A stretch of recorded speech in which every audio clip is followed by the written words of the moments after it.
the other day you called me, and I want to let you know that you are one of my favorite people to get a phone call from, Oh, because thank it's you. always something like you always have like this positive, cheery attitude. Yeah. And this time around, like it's always silly, but this time you called me, it was like, "Good news, Ian. I have the antibodies. You won't get COVID from me. You want to go on a road trip?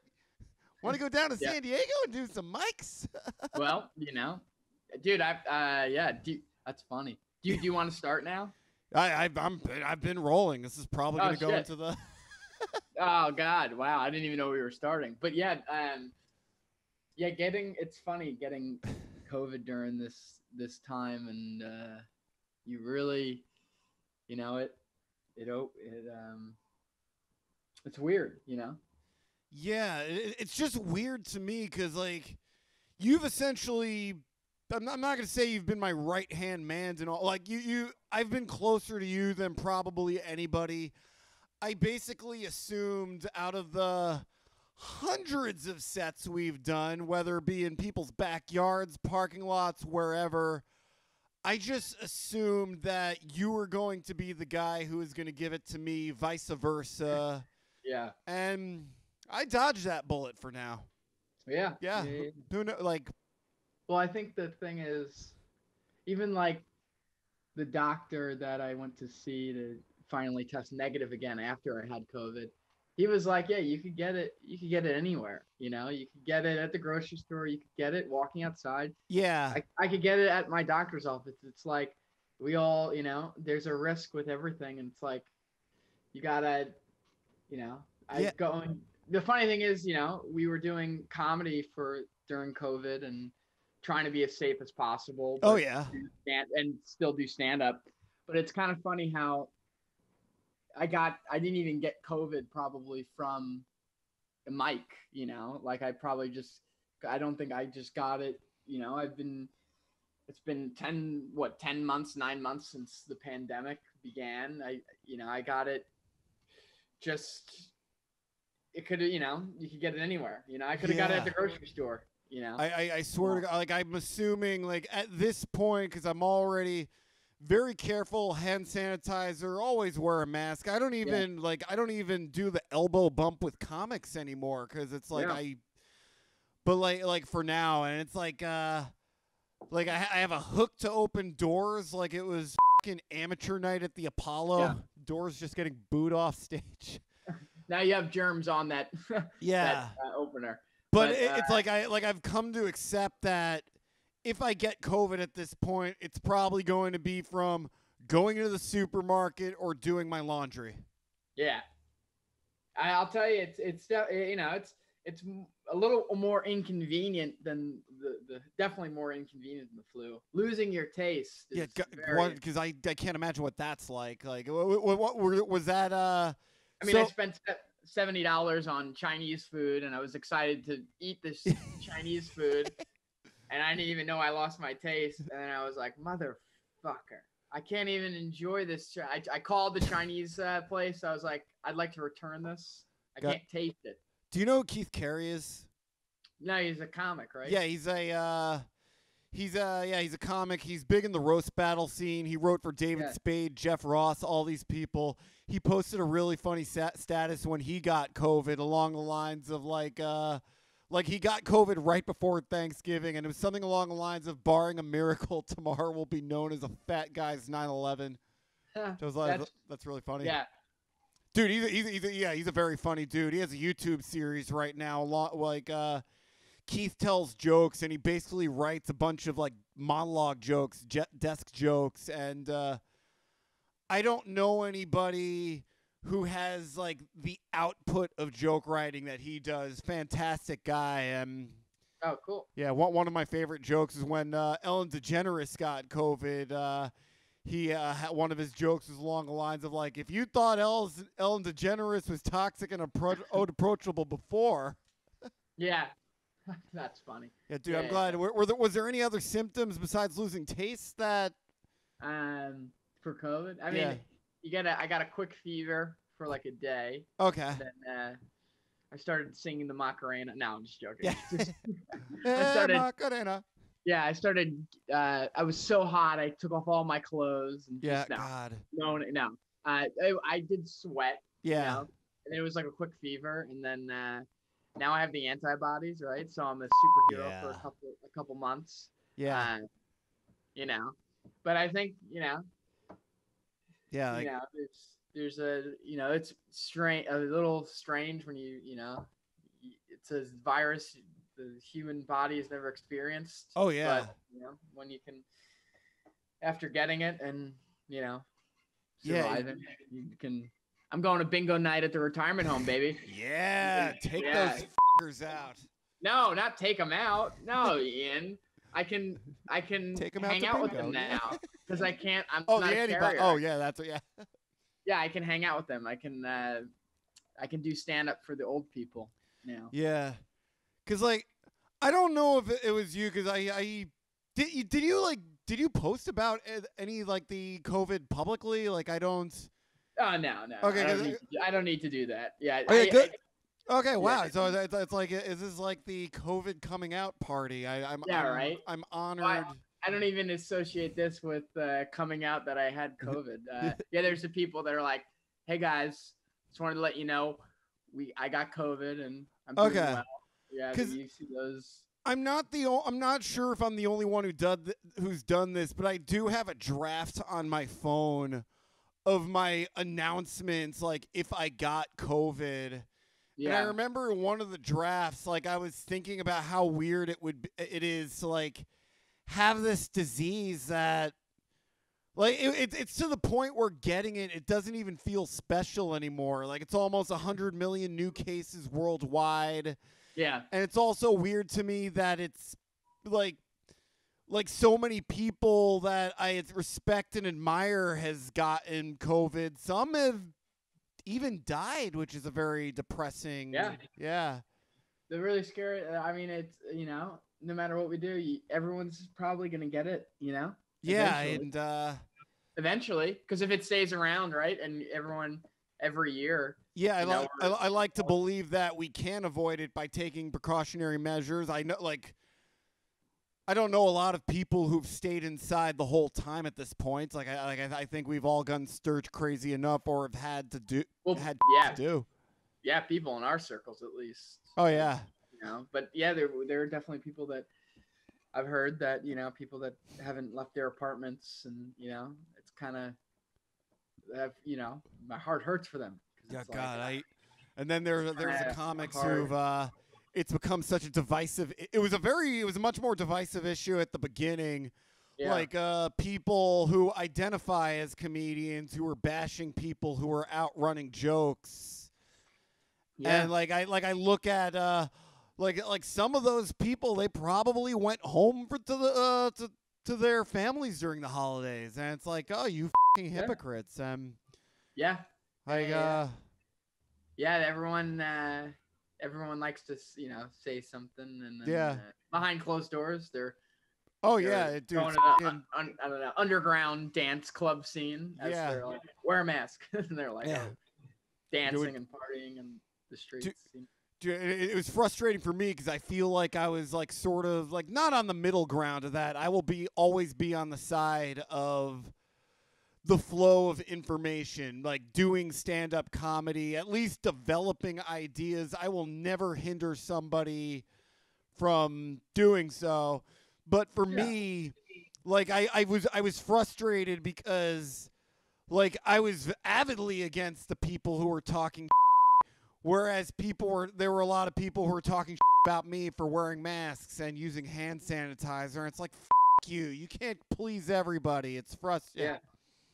Yeah, Man. Right. God, it's such weird times, but we're on the right track. I like to believe that by August we'll be able to step foot in like the Comedy Store or the Improv again. Yeah, right. And even then, you can leave LA if you have the tape, if you know the right people. You can get guest spots at clubs in other cities. Yeah, it's true.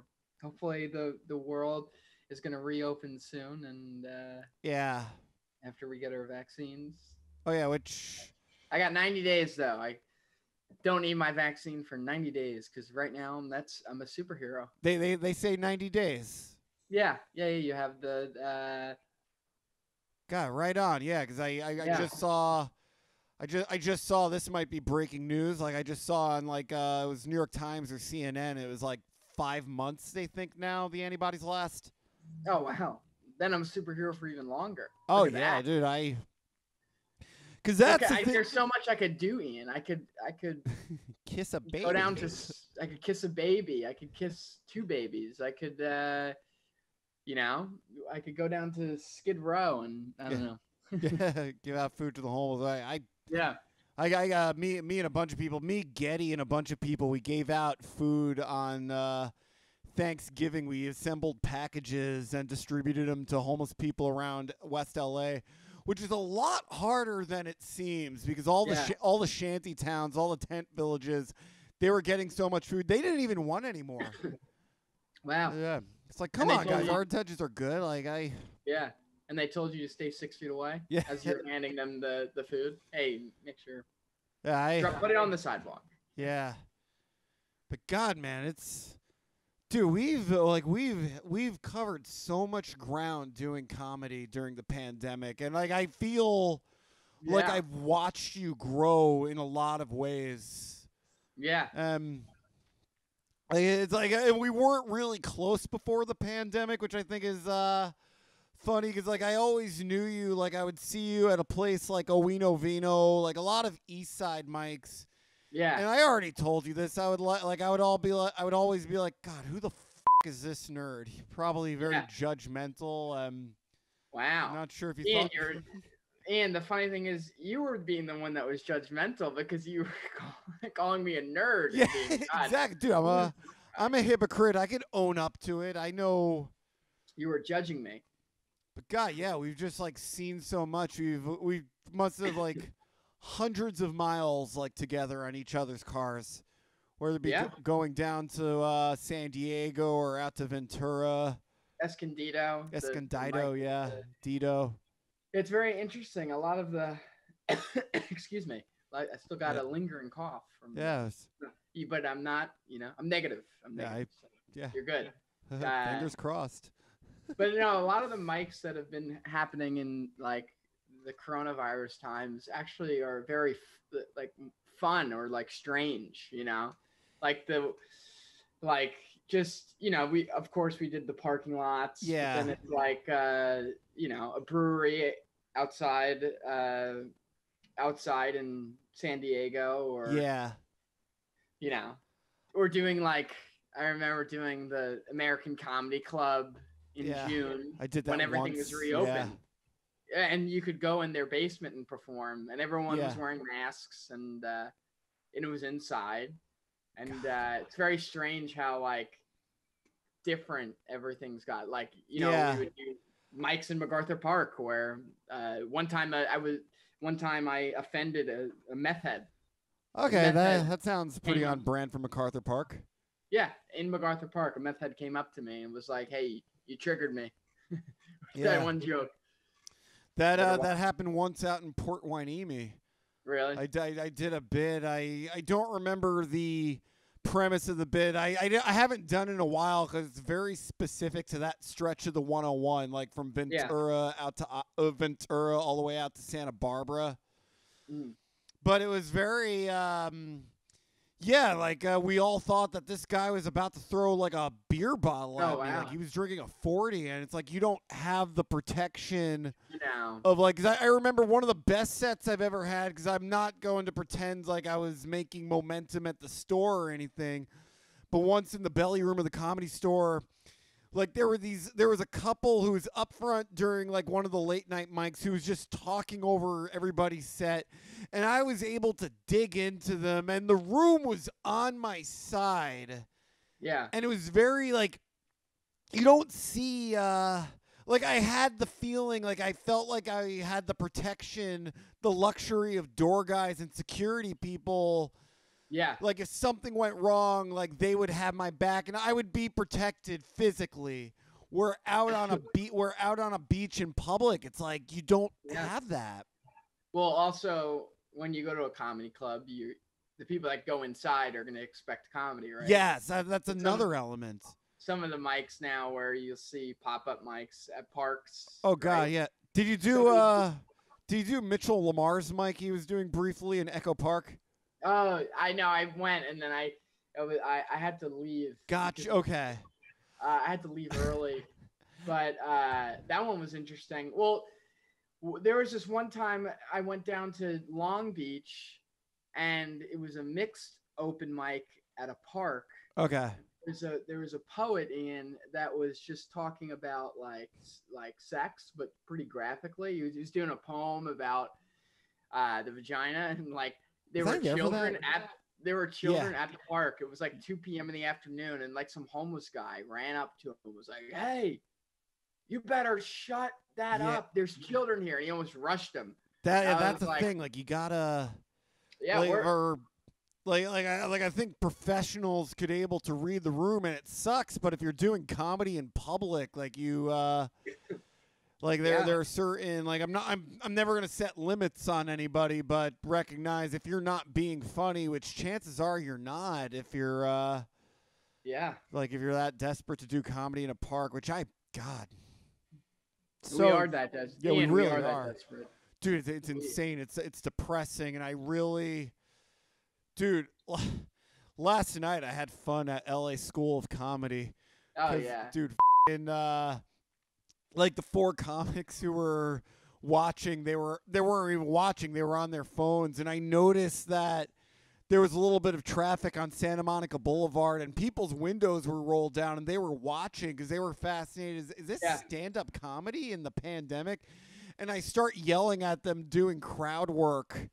Wow. And it was kind of depressing, but kind of cool that I was like connecting with strangers in some silly way. Yeah. Like, where are you from? Sherman Oaks. Nice. I'm in North Hollywood. That's what happened? Wow. Yeah. Well, there's the one thing that I think will help us with doing comedy stand-up during this time in like parks is like projecting and really trying to get people's attention, because when we're outside, even when it's an outdoor show, like sound doesn't, stay. Like soundtrack. You don't have the acoustics. Yeah, it's harder to pay attention. So comedy clubs, they are built for comedy. Like they set up the acoustics and the sound in a certain way where like the laughter is gonna bounce off the walls. Like I've heard from multiple sources, a place like Comedy Works in Denver is so specifically engineered for live comedy that, like, the laughter, when it hits, it hits. Yeah.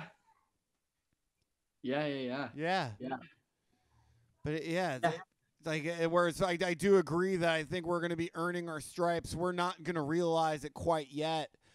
But we're going to be so much better off for fighting the fight to get better at this craft that when things reopen, who knows? Well, we might be the strongest people by far on the scene.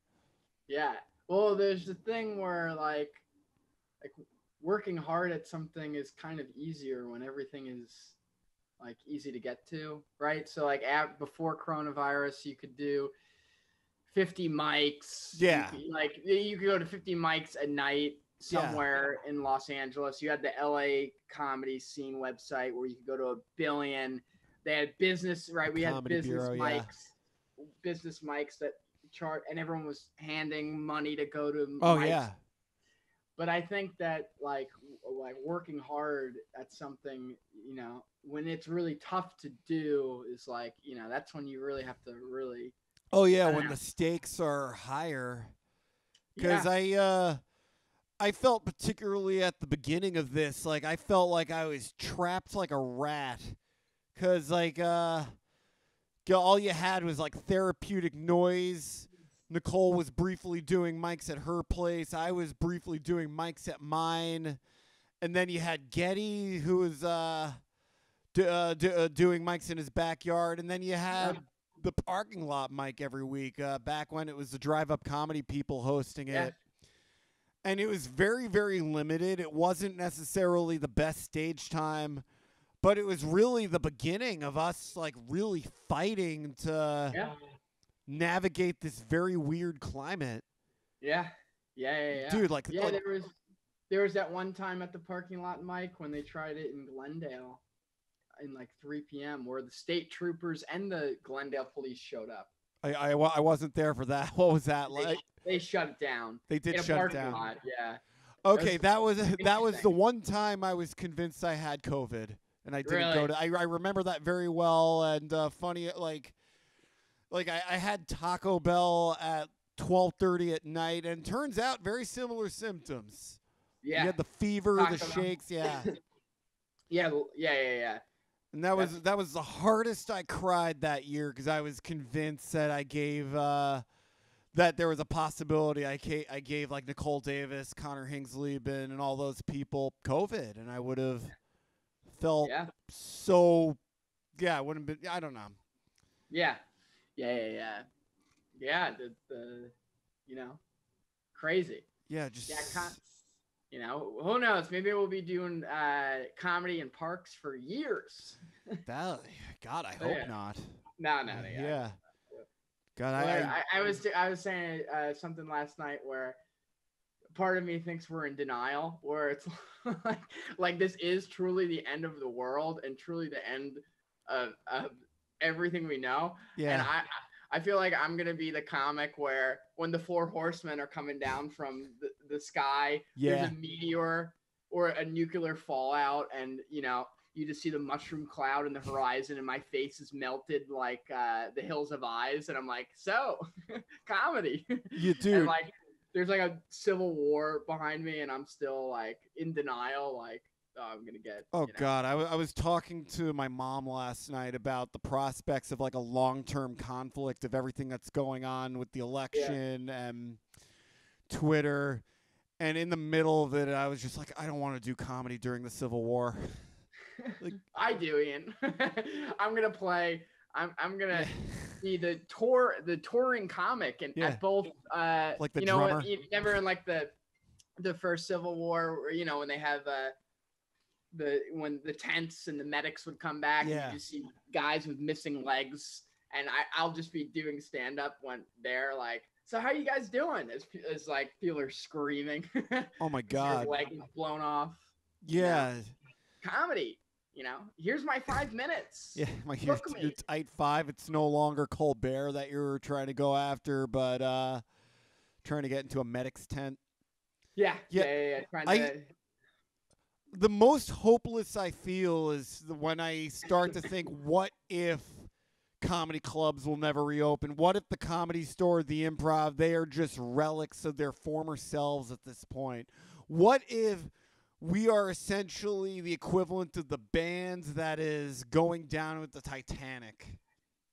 Yeah. And I don't believe that's going to, like, as far as COVID goes, I don't think this is going to be going on that much longer. I do, like, according to the CDC, they're predicting August, which even before that was just such a, they've been wrong about a lot of things. So who knows? Yeah. And I do think what's going on in politics is going to be a long-term conflict. Yeah, because you see, we probably could have got out of this earlier if, everyone could get along, right? Yeah, nobody wants to, everybody wants to dig their heels in. Yeah. And nobody wants to be challenged, and I think people... I think people are getting, people are getting angrier during this time, too, where, like... Yeah. The fear, it's like it's hard to, that's why I like especially with like my stand, I like comedy that, like, is somewhat light, like, light way, Yeah, you're like a silly guy. It's like even when I'm talking about the fall of like really dark family stuff, I like to where is my mom? Yeah, she's still missing. Yeah. We'll find her. Yeah. If you, But it's just, I also think a lot of that has to do with the fact that because everybody's home at all times, we're also on social media more because it's our only means of interacting with the outside world. And because Twitter is intentionally divisive, which is a very hard thing to notice, but they are trying to get you to fight. Conflict is what boosts the monetization of their ad space. Yeah. It's unfortunate. Yeah. So hopefully after this is all over, that the art and everything and like comedy gets people want it because it's like an escape from like the annoyance of. I think escapism is an underappreciated aspect of pretty much all art, being able to get away. As cheesy as the 90s sitcom is, to be able to turn on something like Frasier or Cheers late at night, just to be able to turn your head off from all the bullshit going on in the world. Even like something Cobra Kai in a lot of ways is. Have you watched Cobra Kai yet? No. Oh god, it is so good. All right, I'll check it out. Yeah. I've never seen the Karate Kid. Me neither, and that's the crazy part. That's how I know it's good. Like they're I understand a couple, obviously Wax On, Wax Off is a very timeless pop culture reference. Yeah. But I know nothing about the story of Karate Kid. I knew nothing going into it. And I plan on watching Karate Kid whenever I get a second. Yeah, I should see it. But I've been watching Better Call Saul. I like that. Oh, yeah. Yeah, that's a good one. I think I'm 3 seasons in on Better Call Saul. Oh, cool. Yeah. Yeah, I like Vince Gilligan's writing a lot. He's a brilliant writer, and he gets away with something that newer writers can't get away with quite yet is he's very specific with certain he's able to do perspective, POV shots of inanimate objects, which any young writer getting in the business, they'll put down that script right away. Whereas with Vince Gilligan, who I think is more established, he's able to get away with all this. He's able to set up a scene a minute of just all these crazy shots that. Yeah, and his character, I love his characters because a lot of his characters are so complex that if you so much depth, of course they do bad things, but I always think if you knew, anybody's if you fought for example, if you followed a character or anyone in the world right now at a show and you saw their heart or themselves, even the bad things they did, you would understand them. So it's why they're able to sympathize them. Yeah, you can sympathize with everyone, right? So that's why I love Breaking Bad and Better Call Saul, because of course the main characters will, and all the characters will do really bad illegal things that are this is a bad thing to do, but you understand them so well, in their heart, that it's you can just go along with it. So. Oh yeah, I think there's a certain art in storytelling to being able to make a bad, a conventionally bad person sympathetic. Yeah. I think Breaking Bad did that very well. I think The Sopranos knocked that out of the park. Yeah. Inglourious Bastards did that for Hitler. Yeah, oh wow, yeah. I really understood Hitler after watching Inglourious. It's I get this guy now. It's yeah. I wonder if 10 to 20 years down the line they're gonna do that with Trump. There's a series where he's basically getting cyberbullied on Twitter, and you would just be home in bed Trump, what's wrong? Nothing, Melania. There's some. Nice impression. You're gonna be the next Alec Baldwin. I'm not a good Trump impression. I did not. Yeah. You can do Bernie Sanders. Yeah. Bernie Sanders. we're gonna do it. We're going to eliminate. It's like now I just sound like Larry David, which I understand the two are related, like in some. Well, they're like second cousins twice removed, like something. Yeah. Yeah. Wow. Yeah. Yeah. Even like It's Always Sunny, like on paper, like those characters are just like just shitty people. Yeah. But like you're able to like sympathize with their desires. Right. You're able to like. Well, it's really interesting that like for a long time too, it's like entertainment or like like movies we watch. Like, yeah. And it's still like we're not really watching movies about straight heroes anymore. It's all anti-heroes still. Like, yeah, they're just it's been a trend for so long. And like the only movie or show that has a straight hero is now just superhero things. So. Yeah, I never thought of it that way because I'm not big into Marvel movies. Like I haven't that genre, which in itself is a form of escapism. Like it never really clicked with me. Yeah. But all that's subjective. Yeah, right? Yeah. But it's like I'm trying to I think a good example of what you're talking about, anti-heroes. Did you see Jackie Brown? No. That's actually one of the Quentin Tarantino movies I've missed. I should watch it. Oh God, man. Like that I think that is his most underrated movie. I put that close to the level of Reservoir Dogs and Pulp Fiction. Yeah. Because basically you have like a set of like 5 or 6 characters who are they are really fucked up to their own right. They I think they blur, like they show that good and evil, it's very subjective, and they're not, I wouldn't say they're evil people, but they have needs and they are in desperate measures. Like I don't want to give away the movie, but I strongly recommend. It might still be on Netflix. I know I watched Jackie Brown. That was one of the movies I never saw until the beginning of the pandemic. Have you seen Once Upon a Time? Oh yeah, of course. Yeah, I thought that was actually underrated. I didn't think that got enough love at the Oscars. I thought it was so like Quentin Tarantino's an interesting guy because I think his writing is so funny. Oh yeah, dude, he's able to not necessarily shoehorn, but there's a lot of jokes in there. I think he's a master at comedic relief. Yeah. Or like having really like up death scenes that are always funny. Like when all the Nazis are burning in Inglourious Bastards in the movie theater is really funny. As Hitler sheds the tear, right? As he's watching the film, like that's hysterical, right? Dude.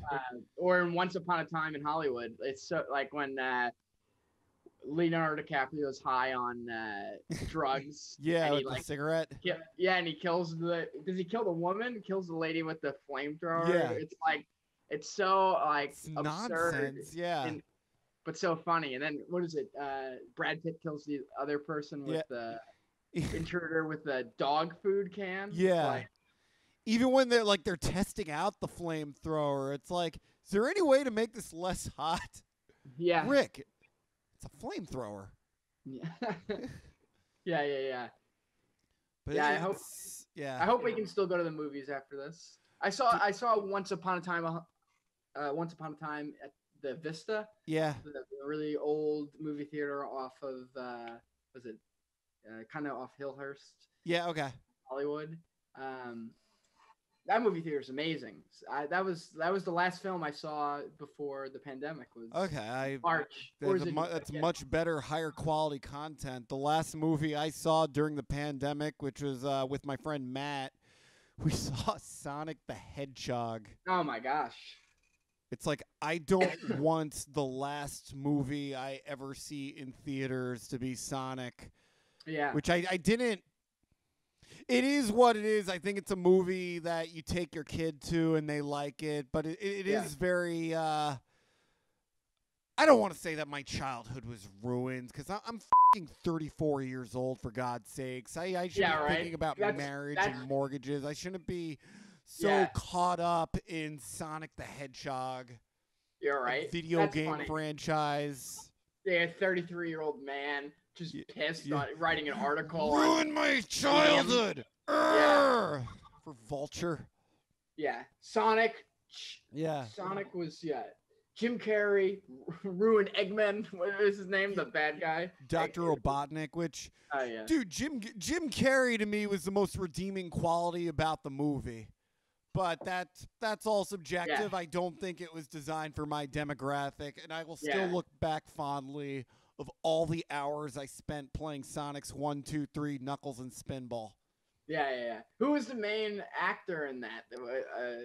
I don't even He's remember. the guy who's like, he does all these films that like, I forgot his.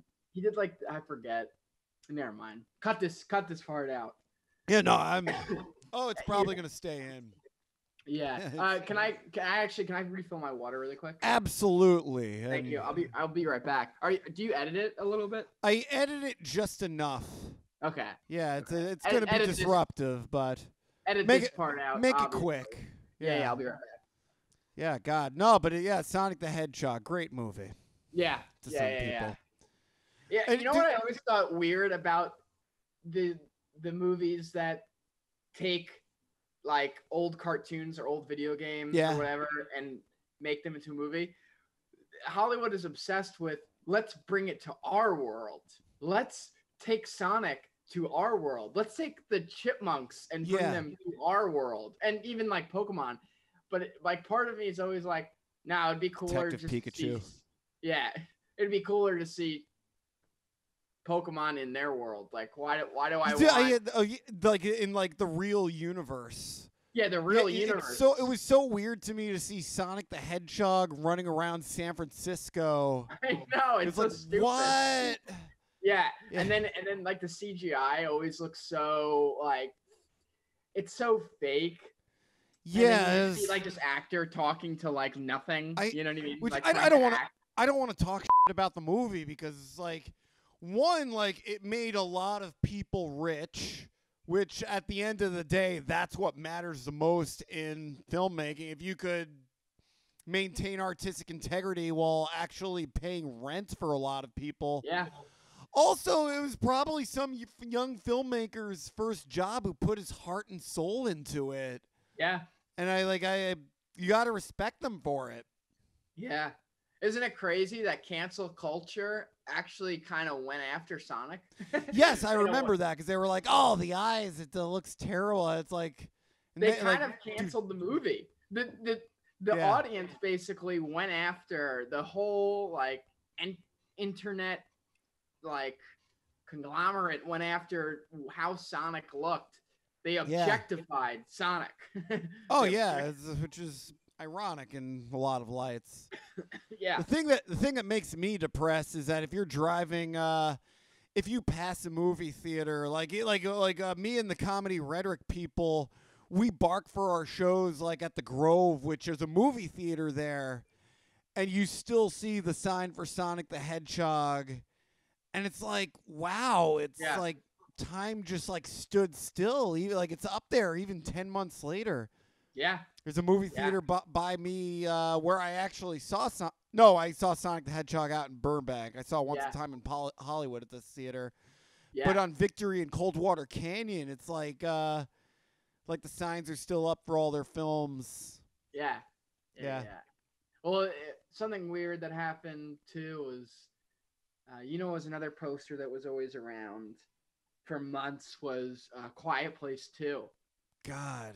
The Quiet Place 2 hasn't come out yet. And I'm excited for that one because I love horror, and I thought A Quiet Place 1 was amazing. But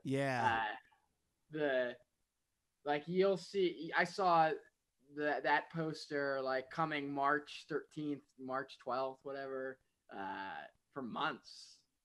Yeah, man, it's just such.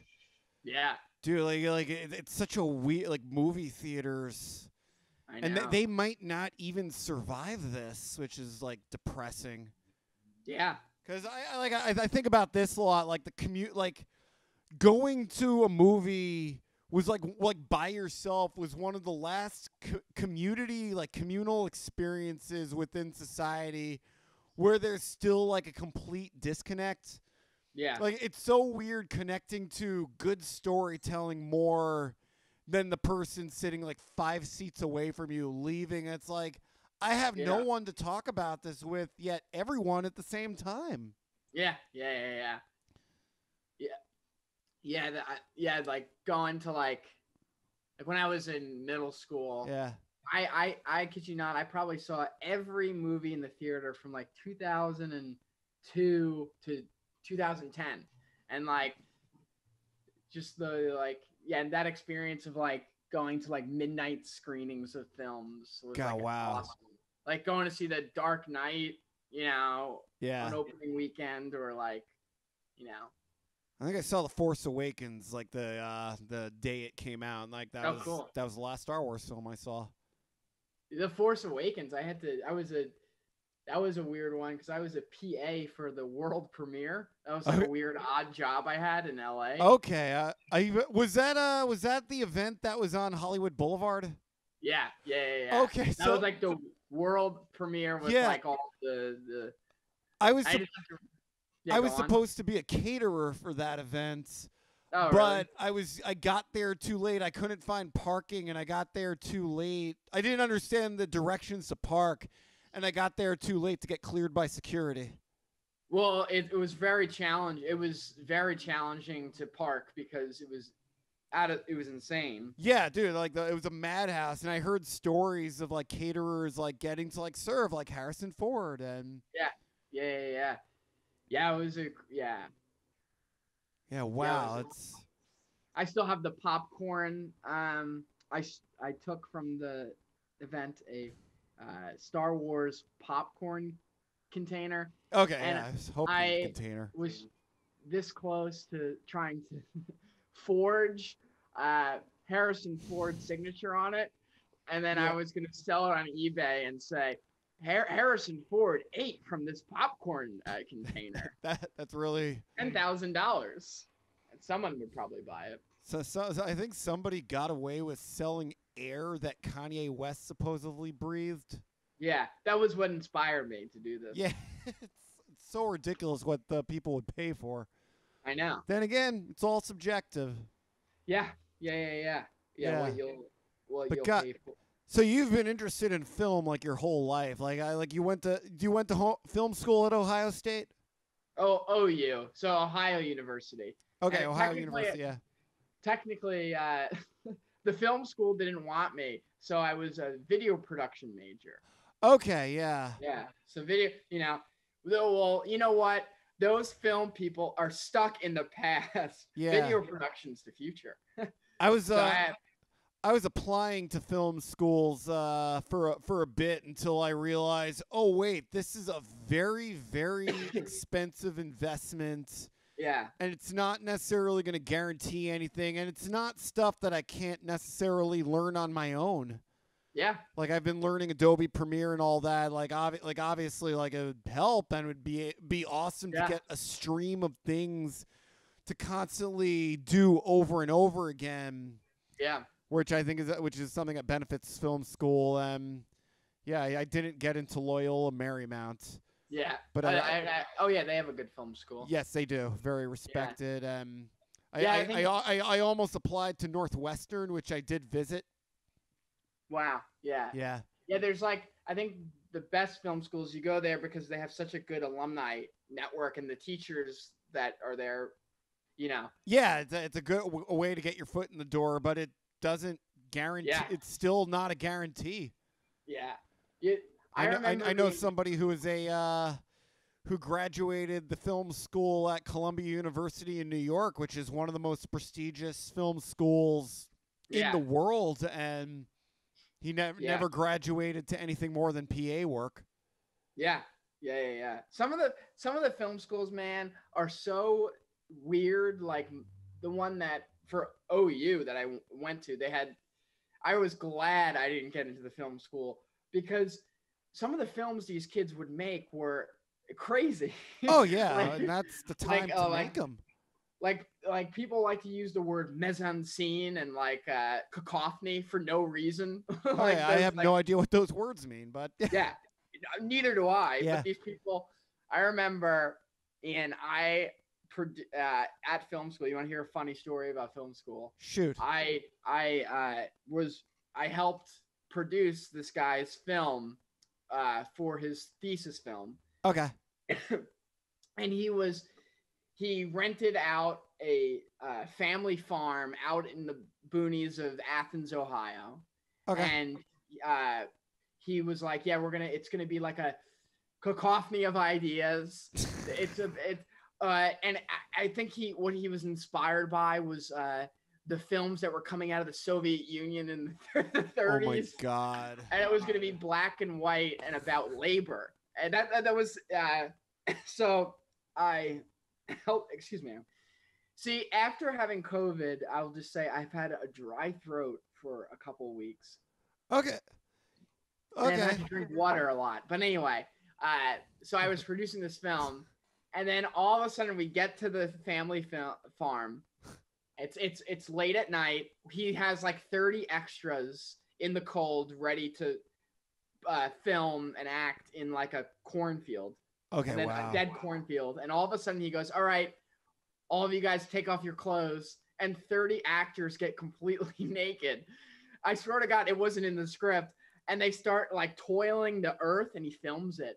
The farmer from the family farm runs out screaming, "Get out of here!" He plugs out the lights, and he's like, "I'm gonna sue you guys. You told me nothing about the nudity. What? This is a family farm. This is a family." And all the actors, because they were film students, they had the biggest bushes ever. Like none of them shaved. They got armpit hair. They looked like fucking. And there was like, no way they were getting like the benefits of like a SAG bump or something. No. This is just a Soviet Union era inspired film. Why was I the guy producing it? I was like mortified that I was involved with this. Okay, because I've heard that even like a background actor, like if you're working like a show in Hollywood somewhere, and like if they call for nudity. You like you get lots of different bumps. Like if you use your car, if they use your pet, all these different things. But it's usually something like maybe like $20-$30, like not that much. Yeah. But if you're nude, like I heard that they like the production is required to pay you no less than what a principal actor is making, and even that's negotiable. Yeah. But like, if you're a film student, it's like, oh, I'm gonna strip down. Yeah, we didn't have any. That's we fucking weren't funny. Upfront about it. This guy at his family farm thought his business was going to be ruined because he had 30 nude. Oh, who's gonna know? It's not people. like it's gonna be in the credits. Like, shout out to Cherry Farm in Athens, Ohio. It was so weird, and they were all just like in the dirt. Yeah. No, but there is a lot of things I think I would have benefited from film school, but I'm glad that I have the drive and initiative to figure out a lot of this shit on my own. Yeah. Even if it's not going to happen overnight. I think building a portfolio is going to just take forever. Mm-hmm. But it's. Yeah. Yeah, I wonder how. I hope we can still go to the movie theaters and Yeah. see. I like to believe that at least drive-through movie theaters there's gonna be a comeback with that. I went to one recently. I saw Christopher Nolan's new film, Tenet. Okay, right on. Yeah. I like going to see Christopher Nolan's films because like he's one of the only huge directors that creates films that and makes them that are just based off nothing but his own idea. Okay. Like he's the only one that's making original films, like blockbuster films, not based on any source material, but his own head, which is cool. You know what I mean? Not based off a book, not based off a comic, not a retelling of something, not a sequel. It's just, kind of original, Oh yeah, of course, yeah. It's cool. No, because I've never been to a drive-in movie theater in my life, and that's definitely like feel like it's almost obligatory on at this point on my bucket list. Yeah. Yeah. They're fun. There's one down in Pomona that's cool. Yes, I've passed one a couple times on the way out to Riverside. Oh, cool. Yeah, which a little bit further, but Yeah. yeah, that That's was awesome. the night Uh, before the pandemic. That was the last show that I did before the world turned to shit. I drove out to. Okay, I got up early in the day at the Hollywood Comedy. I don't know if you Oh wow. shout They're out. doing they're doing online shows now, right? Or Yeah, just, yeah, they're doing. They're doing mics on Instagram Live, which I don't wow. I don't want to be streamed. I just want to Yeah. develop whatever ideas that I have. Yeah. But yeah, I did the Hollywood Comedy. I drove out to I want to say it's called the barn, like somewhere, the Hay Barn or something, somewhere in Riverside. Oh wow. On my way out too, it was a show. It was me, Jordan Perry, Channing Apudaka. We did the Red Barn in Palm Springs, which later Oh, got. that's where you killed, right? Yeah, I killed out there in Wow. Palm Desert. Sorry. Palm Desert's your Yeah. is your place. That's Yeah, that was where the last time I got paid to do comedy. a Jew from the Upper East Side really West related Side. to the West Side. I'm an Really, Upper West Side Jew. really related to the Palmdale folks. Oh yeah, just And I remember early on in the pandemic, I did one Zoom show, Okay. open mic, one Zoom, and They're that's when awful. I realized. That's when I realized I cannot do Zoom because my material on webcam Yeah. it, it's awkward. Like it's crazy. It's some just, I people come are up as making it straight work person. though. Yeah. Like someone who I'd like to speak to her at some point about it, but Liz Glazer, like she Oh wow. got first place in Boston Comedy Festival, and That's it's, amazing. Yeah, from Zoom, and it's such like an alien thing to me. Like, okay. I started hosting a Zoom mic that like I'm not exactly thrilled about it, but I remember there was one guy that came in who was clearly good at Zoom comedy, and like it was almost like he's been training on Zoom for a while, and it's like he's clearly someone who's been doing comedy a long time. His jokes were structured. He had spatial awareness, Right. which it's like for now, it's like it feels like it's not for me. Not only does it feel like it's not for me, I feel like I'm getting worse at comedy for having done Zoom. Yeah. Like the one Zoom show I did, I was just basically on webcam screaming, "My mom is missing. My family's in shambles. My family's in shambles, and I swear I'm mentally stable, you know." And like, where is my mom? Yeah, it comes off. I got a virtual background of like a nice like beach. I'm screaming. They're gonna lock me away because I feel like Zoom feels like I don't know. Because I have meetings for work on Zoom, my day job. Yes. So and then it just feels so industrial to also do comedy the same way I like talk about work. Oh God, yeah. It's I don't feel like. Yeah. I would imagine though, like doing Zoom open mics versus doing Zoom shows, it's a lot like doing in-person comedy. Like open mics, no matter what, after this, they're still going to be terrible. Whereas if you're in front of like a hot crowd that actually wants to be there, that actually wants to consume. Yeah. Because even me, I feel like there's only like so much, like a threshold of so much that I'm able to take in. Like from doing so much comedy. Dude, last year I did over 1,000 sets, humble brag. Yeah. No, it looked like, that's a crazy amount, Ian. Yeah, I don't do it. It doesn't benefit. I've gotten more doing 400 doing more with less, basically. Oh, same here. Yeah, because I feel like, again, the stakes are higher, and like I have a life outside of comedy now. I blew off so many people that I just feel guilty about that. Like, having friends outside of the entertainment industry, I think, is a very, very important thing. Oh yeah, Yeah. it keeps you obviously level-headed and human. Yes, You exactly. can't, Yeah. before coronavirus, I was trying to hit a certain number of, sets a night to like, oh, I got to do this, I got to do that, but I was like not getting better.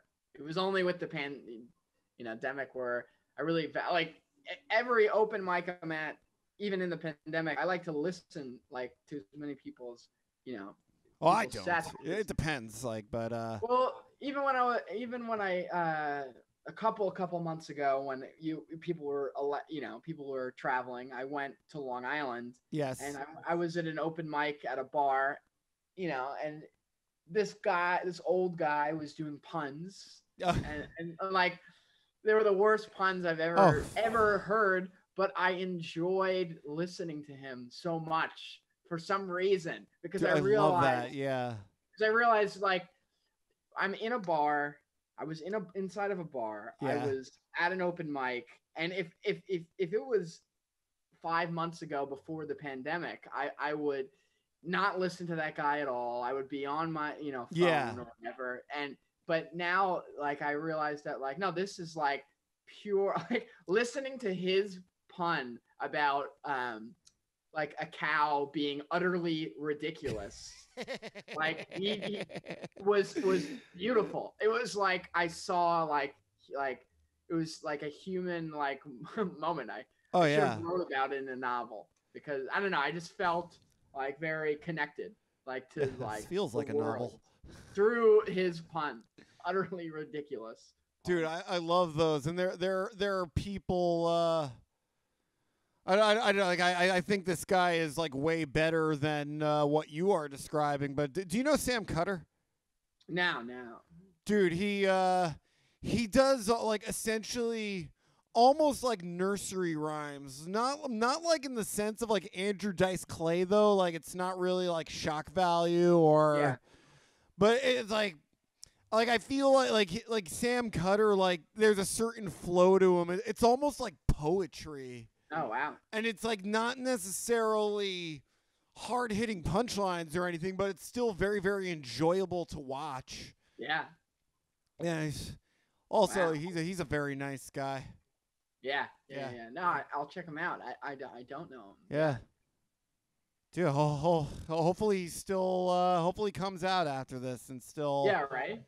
No, after the pandemic, I'm really gonna like just really cherish like anytime I'm at like a social event. Oh, dude, or social events, just like having a beer at a bar, talking to a stranger. Yeah. Well, it's gonna be important, I think, to just be really nice and just talk to people without, because it's important to. You don't know how somebody, is what they're going through or whatever. So just saying hi, right? That's the thing that I really I don't think this is intentional, but something I don't like about social media is that we are what we are willing to put out into the world. And if somebody doesn't know you personally, which for a lot of people is most of their Facebook friends, you don't know their struggles. You don't know if they're in like a dark moment. And I think with a lot of us, we are in a stretch of dark moments. Yeah. It's easy to just check in on people. Which I encourage. Check in. Yeah. Even like I've dealt with a stretch of suicides in my life, and it's like they were all the kinds of people where that's the last thing you would expect. Yeah. Heavy stuff. I don't want this.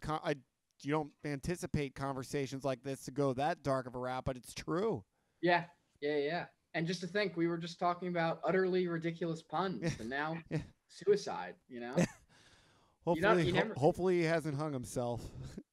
That Long Island open mic. Oh my God, Ian! What are you doing? Just hanging around. Now that's a bit. Yeah, it really. Wow. It's a pun. It is a pun. Yeah. No, but it's just heavy stuff. All right, now that's been the podcast talking about.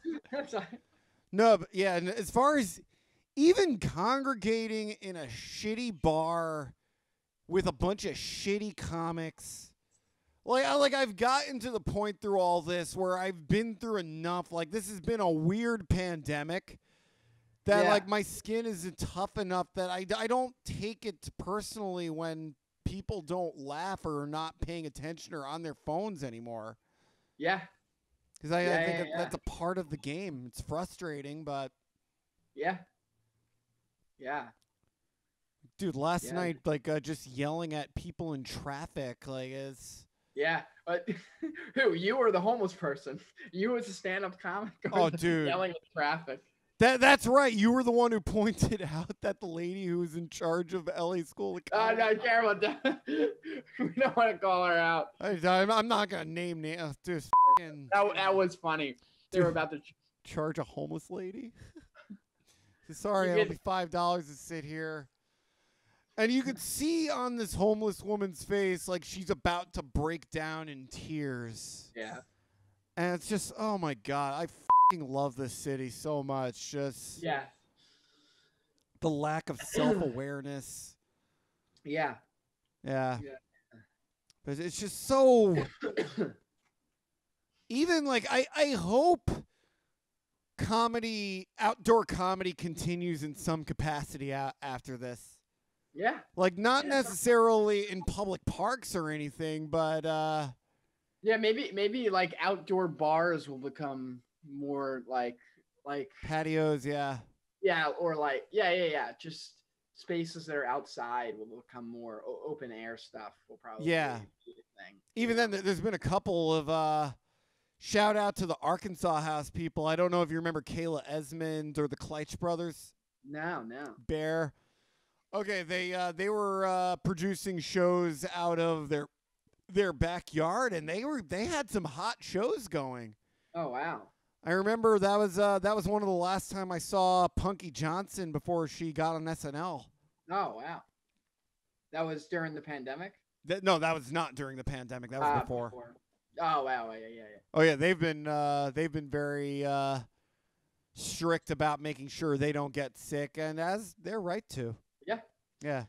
That's the thing in all this. I feel like it was such a divisive issue whether or not we should be doing comedy in any capacity. I will never tell a comic that they are wrong for staying home. And in fact, I think it is for the best that they do. Yeah. But I think it is wrong to tell a comic that they should not be going out. Yeah. Well, there's the whole, you just gotta, if you're going out, just be smart and stay as safe as possible, right? And then, I think we live in a world now where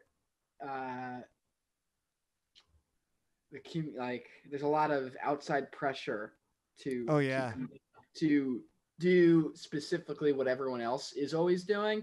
But I think everyone has ownership of their own life. We don't realize that. Yeah. This is gonna be a hot take. I think cancel culture is an illusion. Yeah. People forget there is a mute button, an unfollow button, a block button, all this on Facebook, social media. You don't have to give in to the consensus. Yeah. You are able to have opinions that are outside your own, and if you're able to stand your ground, all power to you. Yeah. And I think if you're in the public eye, you should be able to stand your ground. Yeah.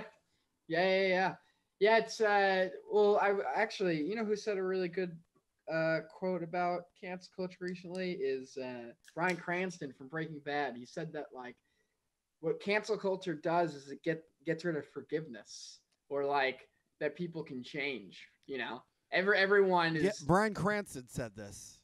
Yeah, that fast because that was a great quote to think about.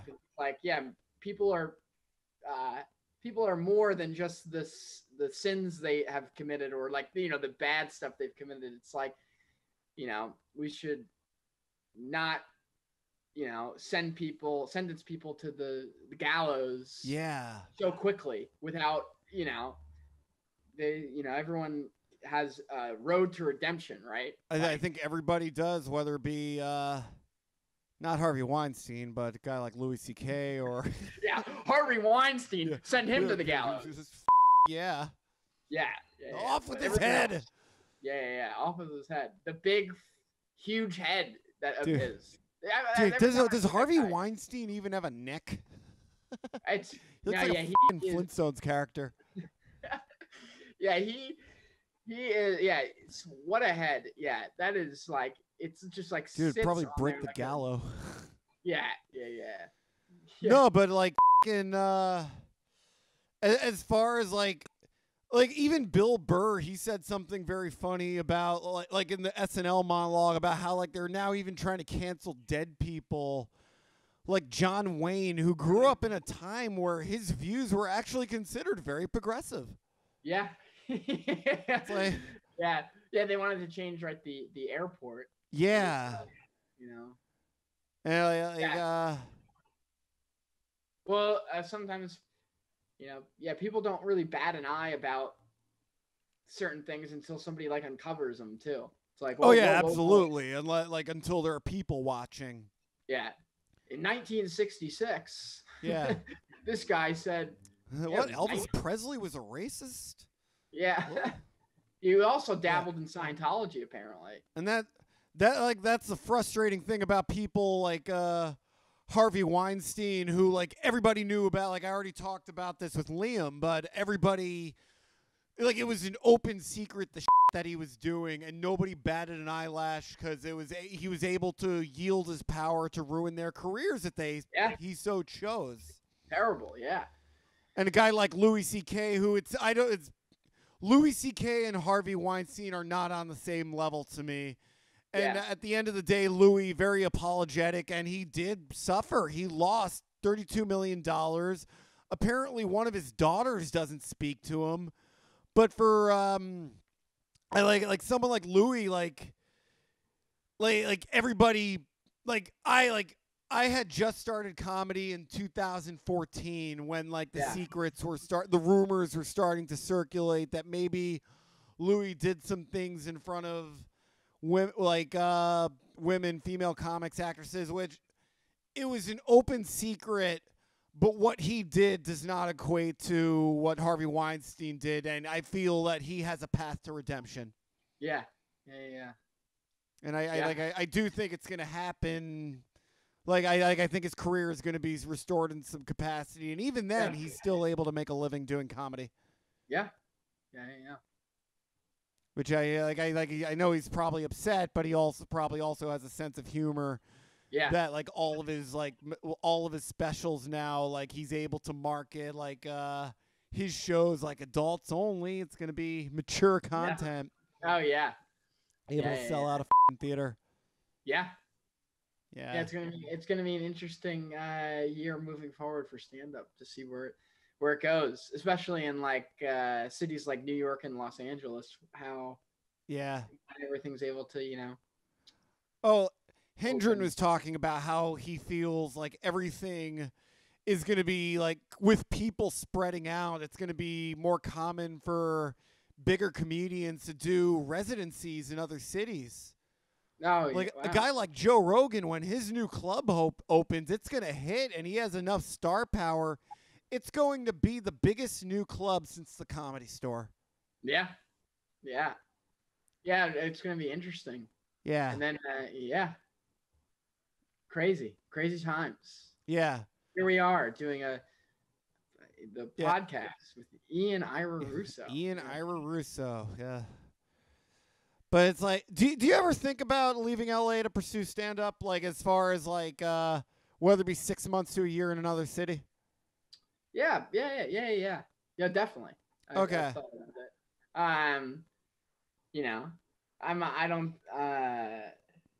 I don't know what city yet if I'm ever called to a different city, but I love checking out new scenes to see how they are. So yeah, because it's like what about you? I am thinking about spending 2 months in Austin, Texas, just to see what that's like. Yeah. But it's I don't want to find myself in the same situation where I move somewhere new and I'm not showcasing, that I'm basically just getting up at open mics. Yeah.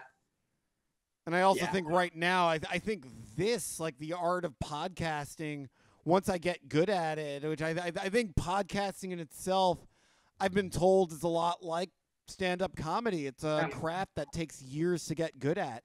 Yeah. Yeah.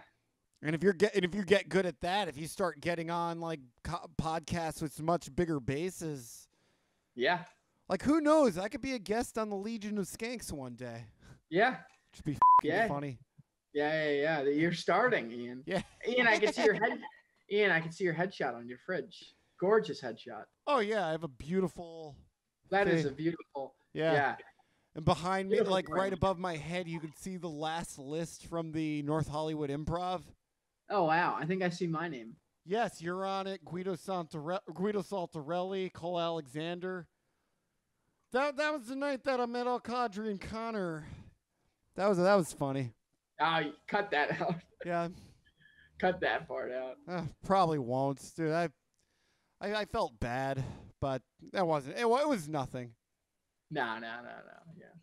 Yeah. This has been awesome, dude. Dude, it really has. I hope. Yeah. I have me on again after this. This has been great. You know. Yeah, dude. This was like this is the most comfortable. I also think it comes with the territory.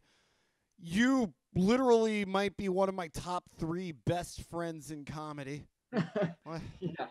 Yeah. It's been a long pandemic. You were around when the Crush bit imploded, and that was a bummer. Yeah. Still doing it. Now, you're still doing it. Yep, still doing it. I still trying to adjust. I'm not, dude. I am an artist. You're creating your Michelangelo. You're David. You're creating your David. You know, you just gotta chisel it just right. Dude, you know. I'm going to do that bit on Colbert. Can't do it on Conan anymore because that show was wrapping very shortly. Yeah. It might come with the fact that you're one of my best friends in comedy, but like this is the most comfortable I've felt podcasting. Awesome. Yeah. I'd love to do it again soon, man. Yeah. Is there anything you want to plug? I know you got what is it, a web series you got going on? Oh no, you can just plug my Instagram. Yeah, Kurt Steinmuller. Okay. Kurt Steinmuller.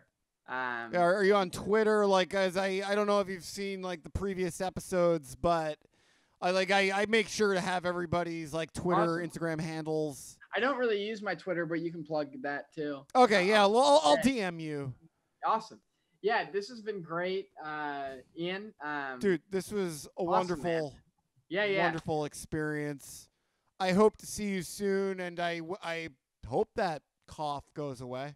Yeah, right. I'm COVID negative though. I got the COVID negative. He got the antibodies. You're gonna see me on those streets. I love it. I'm gonna all these dance parties, hang out with Dude, we're gonna celebrate like it's gonna be like when Bin Laden died, like when they killed Bin Laden. Once Dr. Fauci gives us the green light, we're gonna go out there. And you're gonna do the Crush bit. Oh yeah, I'm gonna crush the Crush bit.